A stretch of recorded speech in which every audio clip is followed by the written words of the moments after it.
Bad news. Victor and Griffin Abbott. Some key witness went missing.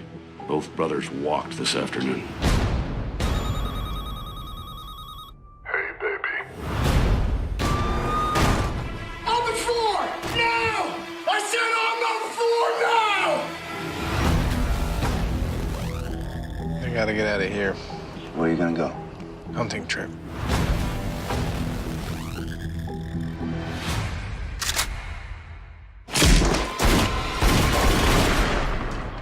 Mace, what the hell? This isn't gonna bring her back. I know. Welcome to Stonewall. You're wanted by cops. Hated by criminals.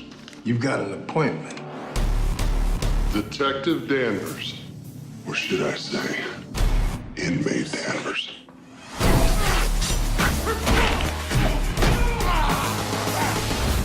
Stonewall can be a very challenging place, especially for an ex-cop like yourself.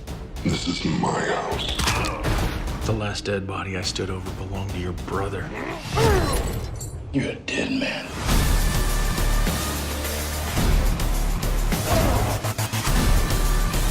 Some of the guards say you're crazy.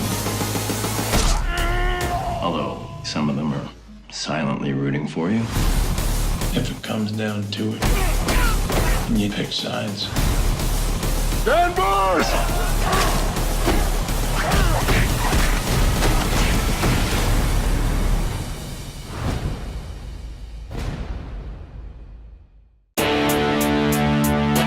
Hello, ladies and gentlemen. You're welcome to another fun-filled edition of the Movies and Stuff podcast, the B-roll, if you will. This is your host, Mr. Green, the host and proprietor of a couple of the podcasts that's floating around on the interwebs somewhere, but I guess that's neither here nor there here, because if you're listening to this now, then there's a good chance that you tuned in to find out something about the film Vendetta. This is a retro review, if you would want to take it that way. The movie was released in 2015 and stars at least one generation Superman. Some people might know him as Jeremiah Danvers, which is kind of ironic because in this movie his name is Mason Danvers. Plays a detective with nothing left to lose, and of course, this being a WWE Studios film, it also has a WWE superstar, as they like to call them. I still call them wrestlers, but WWE superstar, and that would be the Big Show, Paul White. He appears on here, and he comes in basically as a kingpin of sorts, not to be confused with the Kingpin on the Daredevil series or from the comic books. He plays the character Victor Abbott, who's a big bad mother. I'm trying to keep this clean for anybody out there that might be listening with their children or whatnot. It is directed by the Saska twins. I believe I'm pronouncing that correctly. They're mostly known for horror. I did look at their first movie. I think it was Dead Hooker in the Trunk. So, you know, they say that that's horror. I didn't really get it. I mean, it was a fun movie. The Dead Hooker in the Trunk, that's the movie that put them on the map. And really kind of established them for being who they are, and the tone of what their movies would come to be from here on out. But here, this is listed as their first non-horror feature. There's nothing supernatural and nothing like no crazy killers walking around. There is a significant amount of blood and gore. I think I was about to say blore. So sorry. Yeah. So let's rewind that. There's a significant amount of blood and gore. It ain't overkill, but you know, if you're sensitive to that type of stuff, the blades being racked across somebody's skin and things of that nature, it may not be for you. Keep in mind, it is what they like to tend to call a modestly budgeted movie. I don't think it's super expensive to make, which was one of the mandates that they had when they started doing WWE films. Like, we make it with a budget that's manageable enough that makes it very difficult for us to lose the money. And I would say that he's probably right. Getting into the plot of the movie, you have Detective Danvers, who has his wife and unborn child killed there by, surprise, surprise, the Big Show's character, Victor Abbott, which takes him into, it gets Abbott arrested. But Dean Cain, or I should say Mason Danvers, gets himself arrested and more or less sent to the same prison. Now they explain how that actually takes place because I mean let's be honest, nobody gets to pick and choose what prison they go to unless you got some money or something like that. And even within this universe, they do acknowledge like okay, without giving too much away, if you choose to go watch it, and how that occurred. So the the basis of it right now is that it's Vendetta time, and he's going through every lieutenant that Victor Abbott has on the premises of the jail. Because keep in mind the analogy that I used earlier that Victor Abbott's a kingpin. Well, he's exactly that. He basically runs that prison, more or less. Now there's some other stuff that's kind of tossed in there, and this movie is really straightforward. There ain't a lot of twists and turns in here. It is everything. If you're like me and you've been watching movies for a while, if you grew up back in the day, in my day, let me be the old man here for a second. But if you grew up watching movies back in the day, this is the exact type of movie you would have seen on one of those independent television channels because it was cheap, easy for them to get, or if you walked into a Blockbuster, yeah, remember those kids, Blockbusters. If you walked into a Blockbuster or better yet, a mom and pop's video store, this is the exact type of movie you would have caught right there on the wall. It's one of those old school, low budget actioneers. Now, of course, the special effects and whatnot have changed. It's not going to look nearly as bad as what it used to look back in the 80s and stuff like that. So you got a lot of bang for your buck if you're on the production end of this movie. I thought they did a good job in delivering the goods. The Soskas did.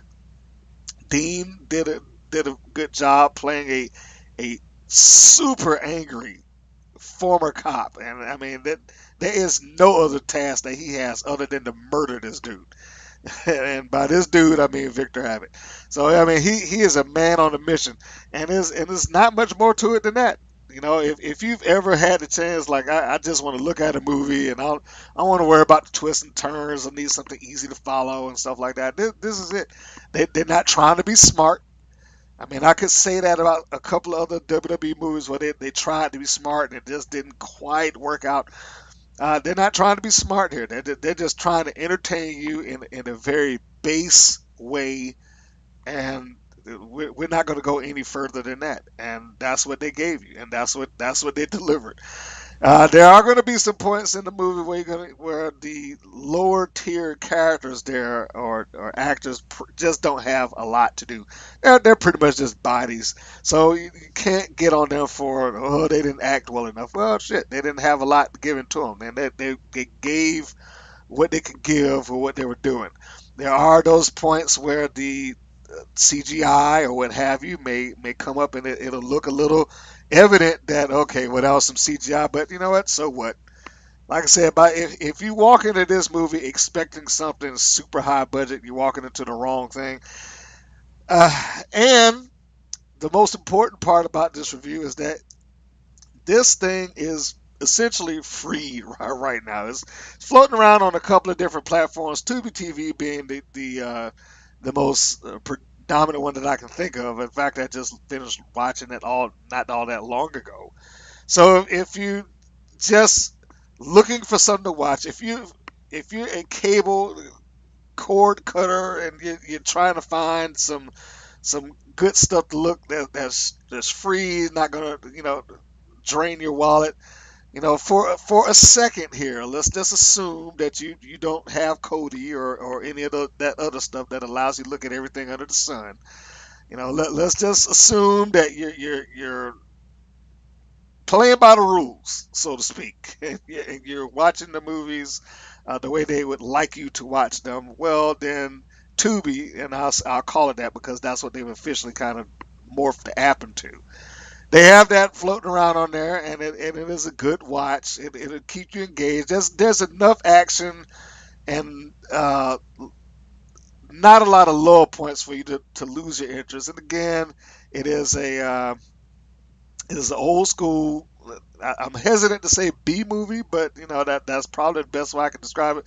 But just because it's a B movie, don't mean it's bad. It wasn't gonna go to the theater, and it wasn't gonna have no major run, but it is entertaining all the same. Uh, Big Show actually did a far better job than I would have probably given him credit for, or should have given him credit for. But then I remind myself that this guy has had a reasonable amount of acting experience. He ain't gonna go out there and win no awards, folks. He's not gonna have trophies on his mantle for hey, here's your Emmy or your Oscar. But as far as I can know, I mean, he's been doing movies since about '96. I mean, think about that. This is a long time where this guy has done stuff other than be the wrestler. So he has quite a bit of stuff that he can kind of call upon and at least be functional. Let's just call it what it is. He can at least be functional in those roles, and he did a fine job. The only thing that's kind of funny is that he is so huge that when he's holding a pistol, I mean, the thing looks like a toy. It literally looks like a toy. It's like that. In your mind, it's like, this cannot be a real gun. Why didn't they just give him like a shotgun to walk around with, or something that looks a little bit more threatening in his hands?